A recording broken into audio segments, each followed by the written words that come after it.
Hey, Smoky Hill Vineyard, Jay Pathak here. And we're continuing our series in Daniel. And we come up to one of the more famous chapters in Daniel, which is chapter 7, which is, it gets a lot of play depending on the different kind of church you grew up in. But we've been working alongside of the Bible Project. So if you've not been following along in the series, Bible Project is just a great set of videos and help studying the scriptures as a whole. We've been encouraging you to grab the Read Scripture app. So if you've not grabbed that yet, you should grab that. But let's take a look at the Bible Project and how they bring us up to chapter 7. So let's watch this together. Which brings us to chapter 7. It's the pair of chapter 2 and the center of the book where all its themes come together. It's another dream, but it's Daniel's this time. And ironically, he can't understand the dream until an angelic messenger explains it to him. He sees a series of 4 beasts, one like a lion, then like a bear, then one like a winged leopard, each of these symbolizing an arrogant kingdom. And last of all is a super beast, identified as a really evil empire. And it has lots of horns, a common symbol for kings in the Old Testament, and there's one specific horn who is an image of an arrogant king who exalts himself above God and persecutes God's people. Now they are symbolized by a figure called the Son of Man, who's an image for both God's covenant people, but also for their king from the line of David. But then all of a sudden, God, who's called the Ancient of Days, comes and he sets up his throne. He destroys the super beast and he exalts the Son of Man on the clouds, where he comes up to sit at God's right hand and share in God's rule over the nations. We can look back now and see how all of these stories in the first half fit together. The 3 stories of faithfulness despite persecution. These are meant to offer hope to God's suffering people among the nations. But they suffer because human kingdoms have rebelled against God and have become beasts.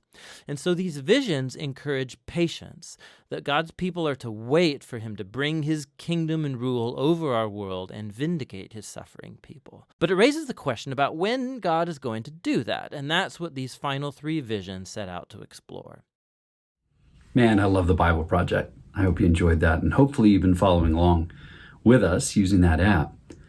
But here we are in Daniel chapter 7, and we have this wild vision that people right now are interpreting in our modern day, taking the newspaper in one hand and then reading Daniel chapter 7 in the other.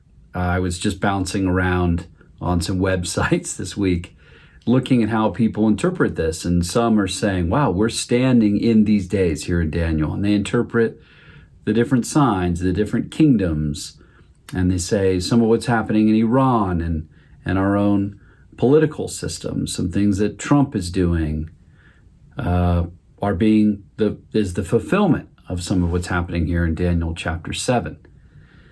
And, this can be pretty disconcerting. As a pastor, I'll get emails, every few weeks at least, from someone either in our church or maybe listens to our podcast or is a friend of someone in our church, and they say, man, do you think that these are the end times? Are these things that were revealed in the scriptures? I wonder what you would think about that. Maybe if you've caught maybe some late night Christian television and seen someone interpreting these things. And people do this with Revelation or any other number of other places in the Bible. Before we jump ahead too far, it's important to note that about every single generation has tried to take Daniel 7 and interpret it in relationship to their own times. And we can, again, look through pretty much all of church history to see this. Some key moments would be like at the beginning of the 19th century when Napoleon tried to take over the world. They said, see, this is the fulfillment of what's going on in Daniel chapter 7. This is near the end. Or the millennial cults that rose up around the rise of Adventism, which would be like the Mormons, the Jehovah's Witnesses, and fueled all this speculation about the end of the world. Can you imagine being a believer going into and through the First and Second World Wars? Adolf Hitler's marching across Germany.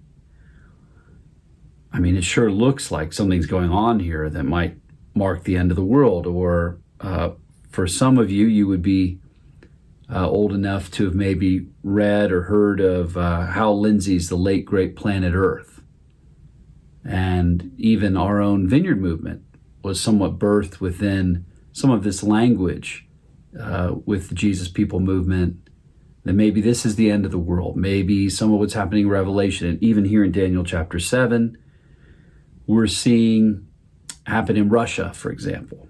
And then, of course, more recently, Tim LaHaye, the Left Behind series, and on it goes. And every single generation thinks this is it. We're the last generation. And I guess, one of them is going to be right, I suppose. At some point, someone might be right. But there's some other ways to understand and interpret Daniel chapter 7 that can help comfort us in these times. Because remember, Daniel was in the midst of all kinds of crazy political upheaval and turmoil. And these visions speak to every generation about how we can understand the kingdom of God in relationship to political powers and earthly power. So let's take a look at Daniel chapter 7 and what we can learn and what we can learn for now, today, in the midst of this crazy political season and time that we're in. So the first thing we can learn from Daniel chapter 7 is that the power of earthly rulers is temporary. Daniel chapter 7, verses 1 through 8. Let me just read a little bit. I'll do verses 2 and 3. Daniel says, "In my vision, at night I looked, and there before me were the four winds of earth churning up the great sea. Four great beasts, each different from the others, came up out of the sea." So out of the churning sea comes four beasts. And these four beasts represent four great kingdoms. Again, this parallels, if you've been following along in our series, Daniel chapter 2. There's these beasts. And it's the lion. And the lion is very likely referring to the ancient Babylon. Even some of the excavations that we've done in the modern age show us a winged lion. And then the next beast is a bear, and most people would argue that this beast is the symbol of the Medo-Persian Empire. And there's a whole bunch of reasons for that we can't describe right now. And the third would be the leopard, which many would argue would have been the Grecian Empire, Alexander the Great. And the fourth beast is kind of this complicated, crazy beast. And there's all kinds of arguments about who this could be. But most commentators who would study the text and look at history would say that this would be the Roman Empire. And so what does this vision mean? I mean, if these are the beasts and it's showing these different kingdoms that come and go, what can we learn from this? Well, what we learn is that these kingdoms are all gone. I mean, these kingdoms that at the time looked as though they would exist forever. They have massive power and massive influence. And it seems as though their authority and their power goes on forever and ever. And it's unchecked and it's unmitigated.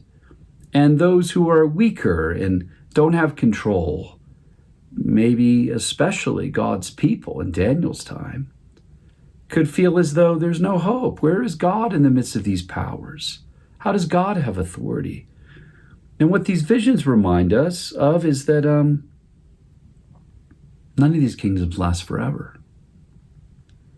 And we're right to remember this because that's true for, well, frankly, the powers of this age. It's hard to imagine this or even think of this, but the truth is, America, our nation, the United States, has not been around very long. And there will be a day that it's really likely that the powerful kingdom or the political power of the United States might not have the power that it did. That we must remember the second thing that we learn from the visions of Daniel, that is, God is sovereign and will judge the world. Let me read from Daniel chapter 7, verses 9 through 12. Okay, listen to this. As I looked, thrones were set in place, and the Ancient of Days took his seat. His clothing was white as snow. The hair of his head was white like wool. His throne was flaming with fire, and its wheels were all ablaze. A river of fire was flowing, coming out from before him. Thousands upon thousands attended him. 10,000 times 10,000 stood before him. The court was seated, and the books were opened. Then I continued to watch because of the boastful words the horn was speaking. I kept looking until the beast was slain and its body destroyed and thrown into a blazing fire. Daniel's vision reminds us that though these kingdoms seem powerful, God is sovereign and will judge the world. I know that when you talk about judgment in our modern age and in this day, people get nervous. They go, "Oh, judgment, that's a bad word." Well, the truth is judgment is a good thing because it means that evil will not prevail forever. It means that for all those who have been hurt or wounded or injured, those who have suffered in unjust wars and by cruel enemies, that God will make all things new again. There's so many ways in the world that we live in that we think evil is just going to win. But this vision and all through the scriptures reminds us that God will prevail. And how will he prevail? In what way is this judgment brought to bear? And how is it then we find grace and hope in the midst of this mess called this world and the powers of these kingdoms? Where do we see the sovereignty of God displayed? Of course, in Jesus himself. And right here in Daniel chapter 7, we get a picture of Jesus. Daniel chapter 7, verses 13 and 14. Listen to this. In my vision at night I looked, and there before me was one like a son of man, coming with the clouds of heaven. He approached the Ancient of Days and was led into his presence.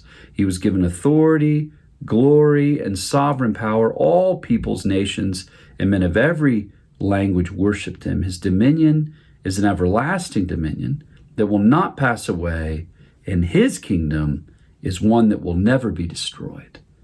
This is a really special passage because we're introduced to Jesus as the Son of Man. And how do we know that this is Jesus? Well, this is one of the ways Jesus refers to himself in the New Testament, picking up from this language from Daniel. For example, Matthew chapter 24, verse 30. Let me read it for you. At that time, the sign of the Son of Man will appear in the sky, and all the nations of the earth will mourn, and they will see the Son of Man coming on the clouds of the sky with great power and great glory. Or in Matthew chapter 19, verse 28, reads like this. Jesus said to them, I tell you the truth, at the renewal of all things, when the Son of Man sits on his glorious throne, you who have followed me will also sit on 12 thrones, judging the 12 tribes of Israel. The Son of Man, Jesus. And that I'm sure people listening to this in the time Jesus is speaking is going, wait a minute, we know this language. Daniel refers to this.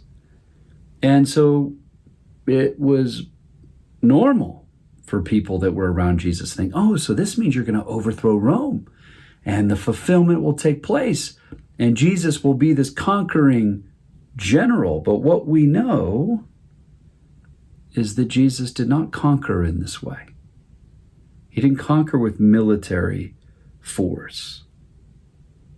But this Jesus is a mystery, an unexpected hero, one who kneels in humility, washes the feet of his disciples, one who has all power and all authority and all glory and chooses to die, to take on all the evil and the sickness of the world by taking it into his body. But this death was not just some kind of death that we mourn over in sadness. No, he raises from the dead to this power and glory, a kingdom that will rule forever and ever. Listen, we're approaching an election. On November 6th, a series of people are going to be very upset. Some of you are like, I know, it's going to be them, whoever the them are. But I'd like you to consider that the king was crowned 2,000 years ago. It doesn't matter who gets elected. We worship a king eternal that will rule forever and ever. Some of you are going to be really sad. You need to remember that we worship King Jesus, the one who made a way for everyone and anyone that would come to God. They can come through Jesus. Listen to me. If you're listening to me right now, you have no idea what any of this is about. And in this political time, you're wondering, is there any hope? There is hope, because God came for you. He came for me in Jesus, that we would be rescued from the judgment by his great gift of grace. He suffered and died, but rose again to power and glory. And we have freedom and life because we know him. And he will rule forever. We never have to be afraid. But it doesn't end there. The last thing that we learn from this vision of Daniel is that the saints will reign with him in glory. I don't have time to read it, but verses 25 to 28 paints a picture of this kingdom that will last forever. Forget it. I'm going to read it for you. Here it is. Starting verse 25. The saints will be handed over to him for a time, times and a half, but the court will sit, and his power will be taken away and completely destroyed forever. And the sovereignty, power, and greatness of the kingdoms under the whole heavens will be handed over to the saints, the people of the Most High. His kingdom will be an everlasting kingdom, and all rulers will come worship and obey him. This is the end of the matter. Jesus sets up a new way, a new kingdom, and we reign and rule with him. We live on forever and ever. Earthly rulers are temporary. God is sovereign and will judge and set the world to right. And we come into this rightness through accepting the grace and the mercy of the Son of Man, Jesus, who doesn't come and conquer with military power, but with spiritual force that's brought by his kingdom in our lives now, and that will rule forever, and we will reign and rule with him forever when he comes to make all things new again. What a hopeful, beautiful vision in the midst of a time where Daniel is like in this really uncertain place with evil kings and political clashes. But he says, these kingdoms will come and go, but God will reign forever, sovereignly. Do not be afraid, and therefore don't try to take power the way everyone else takes power. Walk with God, the one that will last forever. So let me turn it over to Noelle, and she's going to talk through a little bit more of what this means for us and how she's seen some of these concepts work in her own life. So pass over to Noelle. Hello, friends. It's good to be with you today. A big thank you to Jay for leading us through Daniel chapter 7, and especially focusing on what is temporary and what's eternal. Daniel gives us this picture that's the big picture, the 50,000-foot view. And I don't know if you're anything like me, but sometimes it's hard for me to see the big picture. I get really caught up in what's right in front of me. And sometimes after something has passed, I'm able to reflect back and realize I was blind to the big picture. I was not seeing the forest for the trees, as the old saying goes. I wonder if you have a situation like that in your life. Maybe you're a student and you have a really challenging exam coming up, maybe the SATs or something like that. Maybe it feels like your whole future hinges on this one test. Maybe you're searching for a job during the pandemic and you have an interview coming up and it just feels like you have to get it perfect. Maybe you're a parent and You have a child that's in a really demanding season, or maybe you have a parent that's in a demanding season, or a different relationship that's really challenging. Maybe the thing that's really pressing to you, that's right in front of you, is this election that's coming up in November. I wonder if there are things in our lives that feel so present that we're actually blind to the big picture of what God is doing, what God is up to. So how do we pay attention to what's important, but also not miss what God is up to and what he's doing in us and through us and overall in history? Well, I think that we get a few different options in front of us. Daniel reminds us that we're part of a really big story, bigger than any of us could even imagine. And there are monsters, right? There are terrible things that are in front of us. There's racism and disease and conflict and war, and you fill in the blank of what monsters might be in your life. But Daniel also gives us the bigger story, and that's that we have Jesus.